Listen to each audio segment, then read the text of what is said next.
We have been married for 2 years. My husband became the new president when my father-in-law retired. He had always respected his father and he had worked hard to succeed him. He was delighted to be named his successor. I had been working part-time as well. My father-in-law arranged for me to continue to work there. On the day my husband George's appointment was decided, we celebrated together.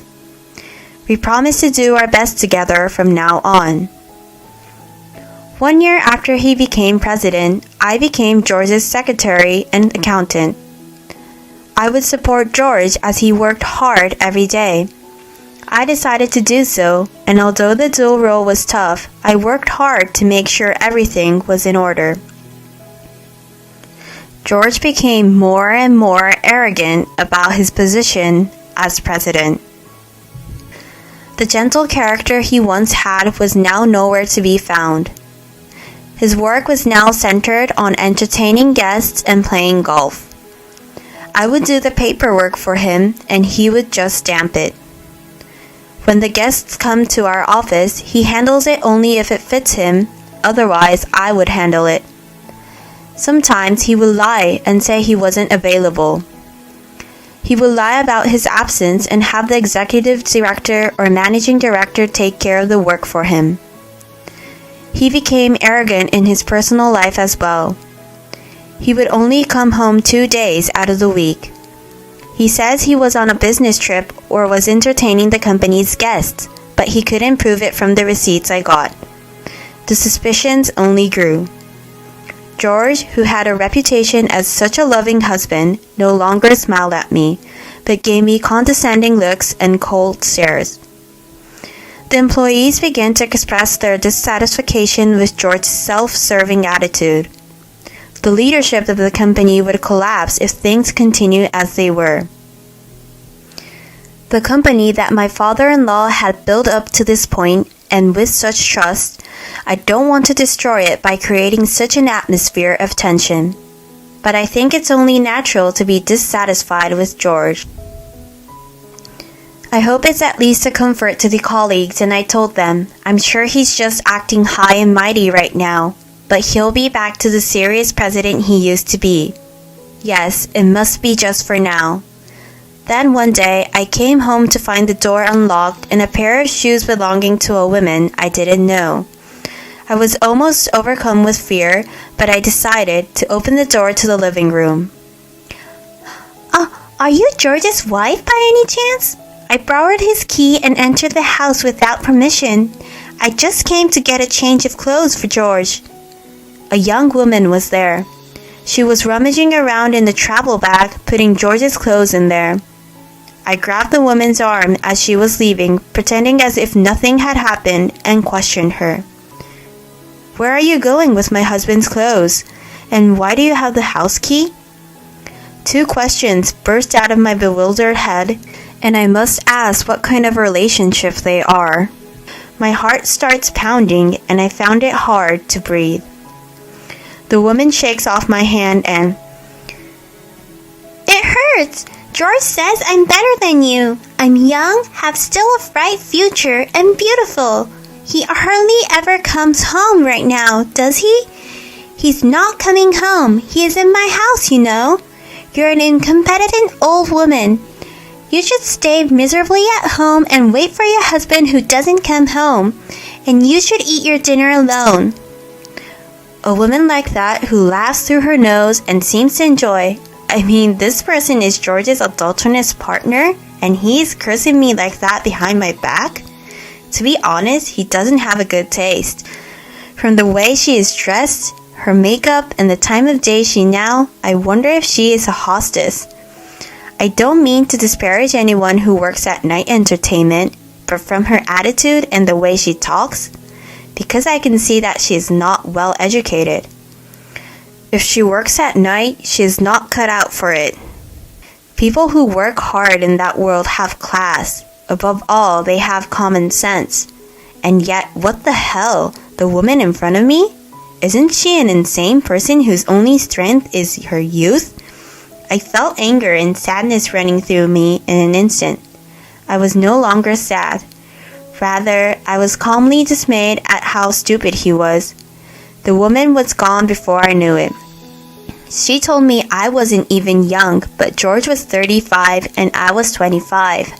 I don't know what he's talking about when he got a wife 10 years younger than him. At any rate, with that woman I just met. I didn't want to see her again, so I started cleaning up the house. After the vacation break, I came to work carrying a large bag of stuff. The employees were surprised to see me and approached me. I only thanked them for their kindness and went straight into the president's office. "Hey, you're late." The clock struck 10. George was irritated with me being an hour late. You also got here, didn't you?" I almost said so, but I could see that he was going to yell at me. I didn't say anything and put my big baggage on the couch. "What's that?"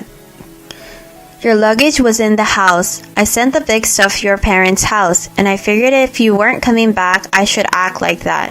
I already canceled the lease." George was not happy about the sudden cancellation of his lease, but I asked him to be quiet because we are in the office. To be honest, I thought we could support each other forever, so I'm sad to see you go, but since you became president, you have changed too much. I've decided to leave that house where I have so many memories, in the hope that he'll return to his true George. I hope that you realize how foolish you are now, even if only a little. I would like to go back to being a couple again someday. That is what I thought. And yet, instead of thinking about it, George even started to bring that woman to the office with him. I told his employees that she was a business partner. She comes in and out 3 times a week. Each time I went to serve her tea and I had to bow to her, which was extremely unpleasant. I thought her clothes and makeup were too over for a business partner. I began to hear rumors that she might be a boss's mistress. Rumors began to circulate like that. As his wife, my position in the company was getting more unpleasant. Finally, I was called into the president's office and he introduced me to that mistress as his girlfriend. The woman looked at me with a victorious look on her face. I suppressed my anger, trying not to make an eye contact. "So, are you admitting to adultery?" I suppressed the urge to raise my voice and I asked him in a normal tone as possible. "Are you jealous? But it has nothing to do with you. I'll use this money for a trip starting tomorrow." George, who looked down at me to the end, showed me a familiar bank book. "Why do you have that? Give it back. It's a bank book I've been saving up to open my own grocery store in the future." She found it when she went to get my stuff. I'd be very grateful for it. Listen to me. Disobey me and you're divorced. What you're doing is stealing. You can't just go into someone's house and steal their bank book. I glared at the woman. Then my husband smacked me on the cheek with his already filled-in divorce papers. "Why don't you say something, huh?" I had run out of patience. I snatched the divorce paper from his hand. I filled it out on the spot and handed it back to him. I guess he didn't expect me to agree to a divorce. George looked at me with a pout. Instead, the woman took the divorce papers from my hand, and at the moment, I took the bank book back from him. This is the money for my future that I worked so hard for. If you want a divorce, I'd be glad to, but what you did is a crime. I will never forgive you. When I get angry, George starts yelling at me. "You know, you will get fired from your job here too. Well, you are just a former part-timer. She can do the same job better than you can. I do not care if you leave." I'm not bothered by George making fun of me because I'm a part-timer. I was completely fed up with him and walked out of the president's office. It's so crazy, but George went on a trip the next day and didn't come to work. While he was gone, I completed my resignation and left the company. Then I headed to my father-in-law's new company. My father-in-law had been fond of my work since my part-time days. He had suggested not to work at George's company, but with him. I had turned down the offer because I wanted to support George. However, when I discussed this matter with him along with the divorce report, he asked me to come work for him again. Welcome to the office. My father-in-law, who greeted me kindly, gladly hired me, and he even made me a full-time employee. I was able to regain my fulfilling life in a comfortable working environment. My father-in-law's leadership of his employees and his caring attitude toward his employees were all things I had come to know and respect about him. I think of all the employees who were still working at George's company. I feel a little sorry when I think of them. Then one day, George came to our office. He looked like a different person, emaciated and gaunt. George's father sends him to the president's office and begins to talk to him. I was wrong about everything. Please come back to my company, please. George, who wants me to come back by hanging on to me, and then my father-in-law pulls him off of me. Are you feeling grateful for the wife you've given up now? And even if you realize how capable she is as an employee, it's too late. Come in. And then my father-in-law called out to the people who came in. They were the managers of George's company. They will be working here from today. Huh? George's face pales at the statement, and he stuffs it in his face, asking why. I heard all about it, how you were pushing your work to your subordinates, that you didn't earn their trust, and that you were doing whatever you wanted at the company's expense. And the fact that even though Lena prosecuted about the bank book, but no one took it up, that's because you covered it up with the money. I heard that you gave Lena's job, which you ridiculed as a part-time job, to your new girlfriend, but she couldn't do anything perfectly, and because of her, your business partners cut the contract with you. I know you are in a dangerous situation right now, but I don't plan to help you. And I don't want to waste the career of my valued employees. These people came here on their own volition. Your current incompetent secretary filled her resignation. You let the servants' process end up in the palm of your hand.